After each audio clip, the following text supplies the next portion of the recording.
Halo Sobat BPK 2021, kali ini kita akan mempelajari kembali FR atau Field Report hari yang kedua. Untuk seri yang kedua, kompetensi teknis BPK 2021 tahap yang kedua untuk formasi guru kelas SD.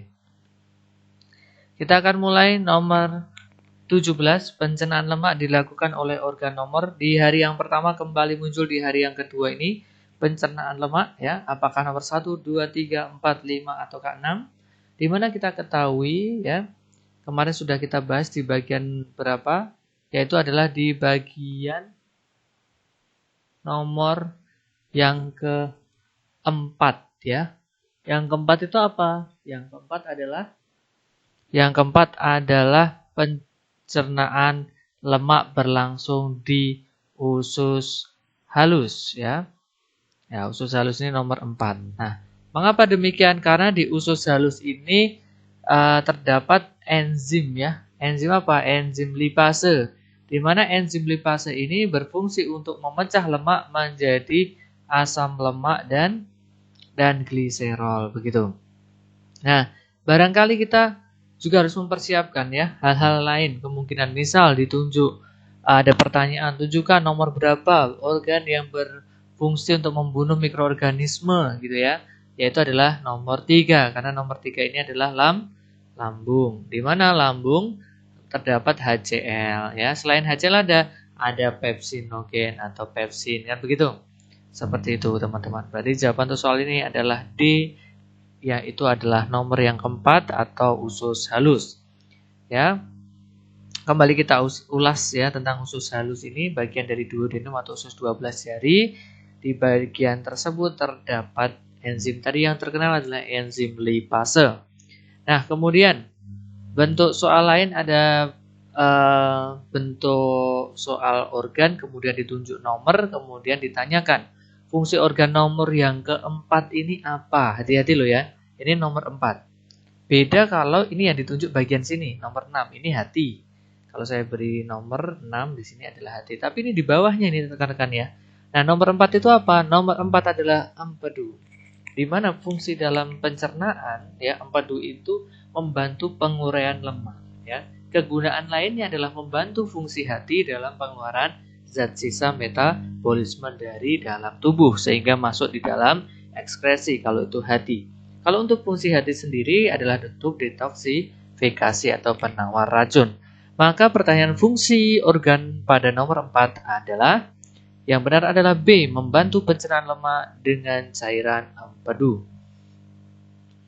Kemudian FR untuk hari ini muncul kembali soal berkaitan dengan organ hati dan fungsinya. Oke, kita bahas yang pertama, fungsi organ hati adalah pembuangan racun sekaligus adalah detoksifikasi racun ya teman-teman ya. Berarti di sini apa? Ini adalah penawar racun sehingga terjadi proses netralisasi racun. Kemudian fungsi yang kedua adalah produksi empedu, yang kita ketahui empedu berfungsi dalam hal pencernaan atau penguraian lemak. Dan yang ketiga adalah pembentukan dan penyimpanan protein, vitamin, dan lemak. Yang keempat adalah regenerasi atau perombakan sel darah merah. Dan yang fungsi lainnya adalah daya tahan tubuh. Lanjut nomor 20. Tiap kotak isinya ada 12 kg. Jika 300 kg, berapa kotak yang dibutuhkan? Ini seperti halnya di FR hari yang pertama ataupun di FR tahap yang pertama dulu ya. Banyak variasinya, ada orang yang menyeberang sungai, sekali menyeberang muat berapa orang, harus berapa kali menyeberang, kemudian ada buah-buahan dimasukkan ke dalam kotak, setiap kotak maksimal sekian, dimasukkan ke dalam truk dengan kapasitas total sekian, itu sama, relatif sama. Nah, bagaimana ketika keluarnya seperti di hari yang kedua ini, berapa kotak yang dibutuhkan? Berarti cara pengerjaannya bagaimana?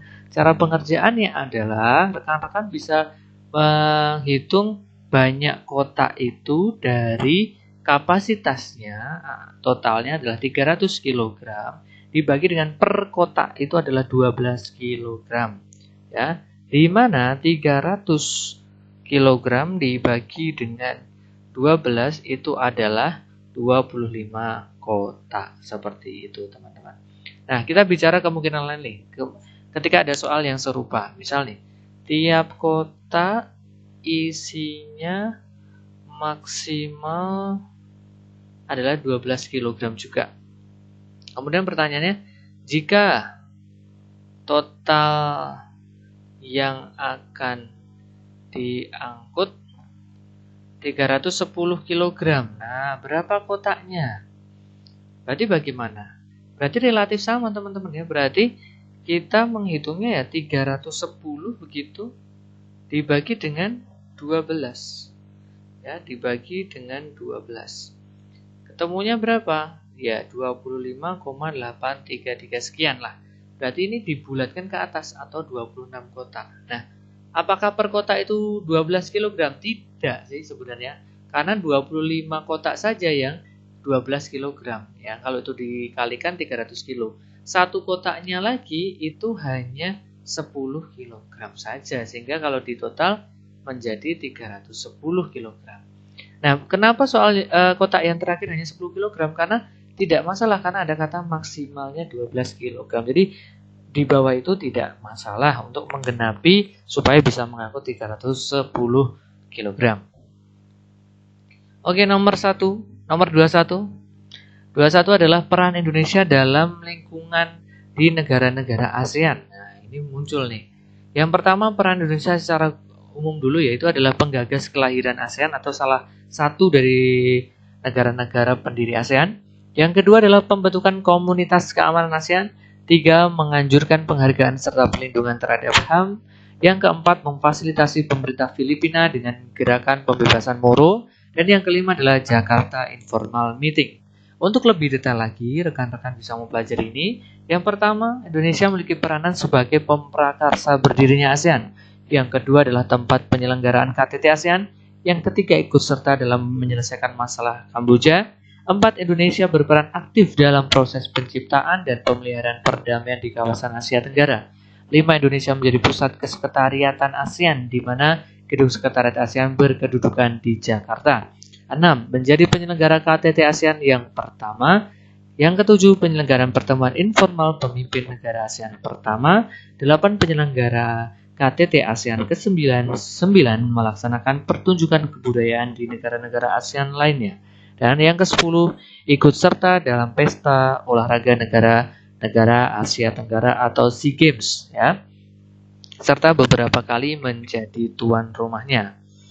Oke, nomor 22. 5 kali putaran lapangan yang berbentuk lingkaran, totalnya adalah 1100 meter. Luas lapangan tersebut adalah, ini similar atau mirip dengan soal di tahap pertama, bahkan mirip dengan soal-soal di mentor PPPK yang kita keluarkan dengan jumlah putaran itu adalah 880 meter kalau saya tidak salah ya. Nah, bagaimana penyelesaian soal ini? Langkah pertama, rekan-rekan ya. Langkah pertama adalah Anda harus mencari keliling terlebih dahulu. Ingat ya, satu keliling itu sama dengan satu putaran. Kenapa harus mencari keliling? Karena untuk mencari luas lapangan yang berbentuk lingkaran, Anda kan harus tahu jari-jarinya berapa. Nah, sehingga perlu dihitung terlebih dahulu kelilingnya. Nah, di mana tadi untuk mencari satu keliling itu kan bisa dari 1100 meter dibagi dengan banyaknya putaran yang dilakukan, yaitu 5. Berarti satu kelilingnya berapa?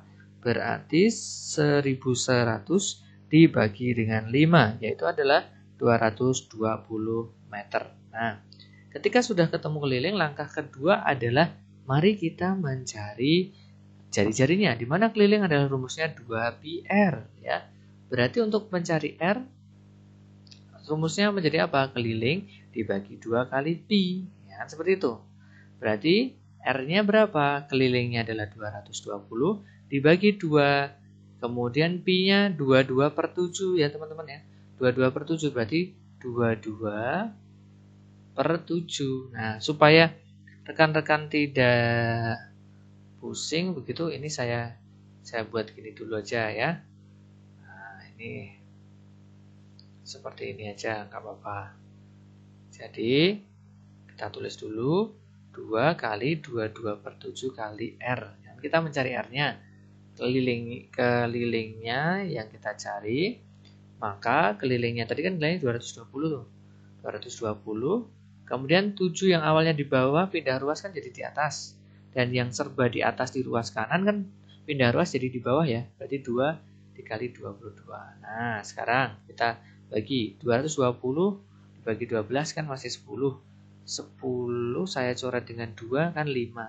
5 kali 7 35. Kan begitu ya? 35 meter. Berarti sudah ketemu jari-jarinya 35 meter. Pertanyaannya kan luas. Berarti luas lingkaran adalah pi r kuadrat. Berarti 22 per 7 dikali 35 dikali 35. 35 bagi 7 itu 5. 5 kali 22 adalah 110. Berarti 22 dikali 5 110 dikali 35 adalah 3850 meter persegi. Berarti jawabannya itu. Untuk rekan-rekan ingin melihat soal-soal variasi lain, silahkan buka video-video Mentor BPK yang telah diupload ya di channel ini. Oke, lanjut nomor 23 ya. Berdasarkan testimoni rekan-rekan yang sudah tes ya, ada beberapa yang mengatakan bentuk soalnya ada yang konversi satuan gitu. Nah, meskipun ini secara detail kita belum mendapatkan informasinya apakah itu ditanya dikonversi semua ke kilogram atau seperti apa, tapi ini menjadi gambaran saja ya, menjadi gambaran saja berapa kilogram belanjaan yang dibawa. Nah, di sini rekan-rekan harus bisa mengubah atau mengkonversi ya untuk menjadi kilogram, kan pertanyaan begitu. 3 kuintal diubah menjadi kilogram. Nah, 1 kuintal itu berapa kilogram? Nah, ini 1 kuintal adalah 100 kg. Berarti kalau 3 kuintal 300 kg. Yang kedua 700 gram. 700 gram berapa kilogram ya? Nah, di mana kita ketahui bahwa 1 kilogram itu adalah 1000 gram 1 kilonya. Nah, ini nggak ada 1000 gram, 700 gram. Berarti 700 dibagi 1000. Berarti berapa? 0,7 ya. Kemudian 2 kg berapa kilogram? Ya tetap 2 kg kan begitu. Tetap 2 kg. Kemudian 140 pon itu berapa kilogram? Nah, kita perlu ketahui bahwa 1 kilogram itu adalah 2 pon.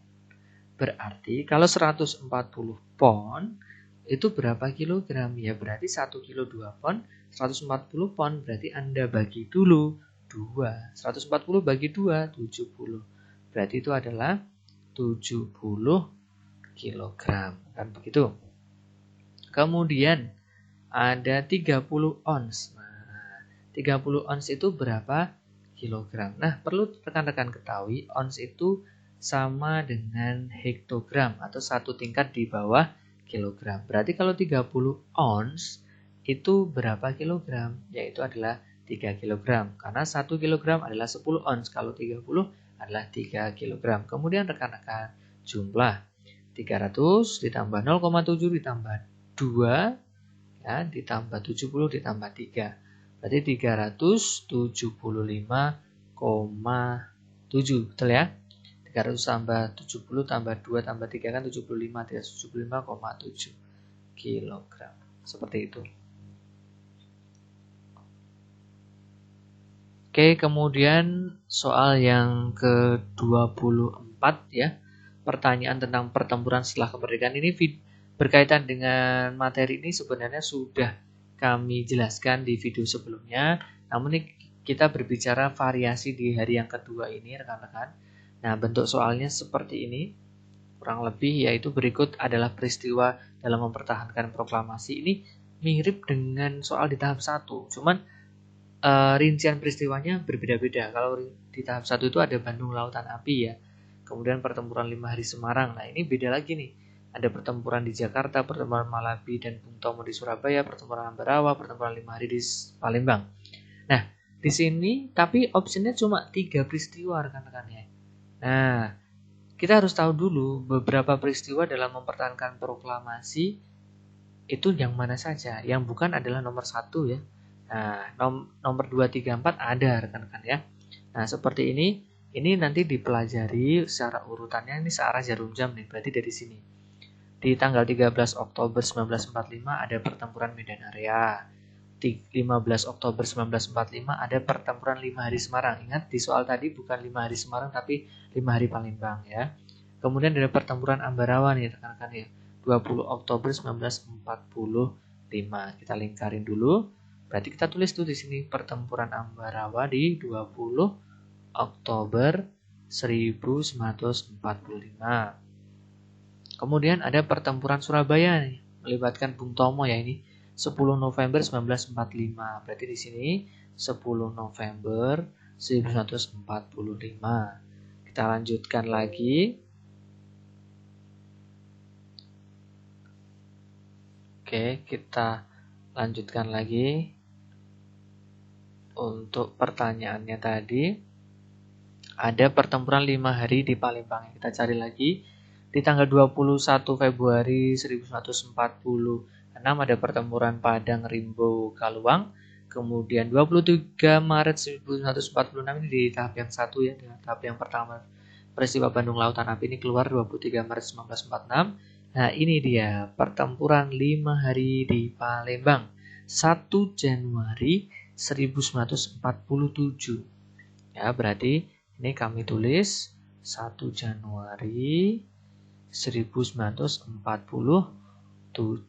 ya.